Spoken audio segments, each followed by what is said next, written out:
يا بني إنها إن تك مثقال حبة من خردل فتكن في صخرة أو في السماوات أو في الأرض يأت بها الله إن الله لطيف خبير. يا بني أقم الصلاة وأمر بالمعروف وانه عن المنكر واصبر على ما أصابك إن ذلك من عزم الأمور. ولا تصعر خدك للناس ولا تمش في الأرض مرحا إن الله لا يحب كل مختال فخور.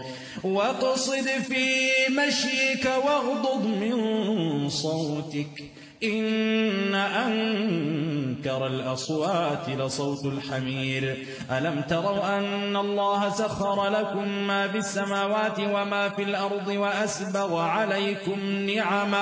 وأسبغ عليكم نعمه ظاهرة وباطنة ومن الناس من يجادل في الله بغير علم ولا هدى ولا كتاب منير. وإذا قيل لهم اتبعوا ما أنزل الله قالوا بل نتبع ما وجدنا عليه آباءنا أولو كان الشيطان يدعوهم إلى عذاب السعير. ومن يسلم وجهه إلى الله وهو محسن فقد استمسك بالعروة الوثقى وإلى الله عاقبة الأمور.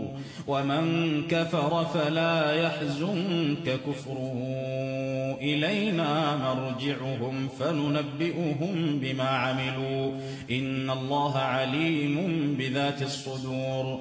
نمتعهم قليلا ثم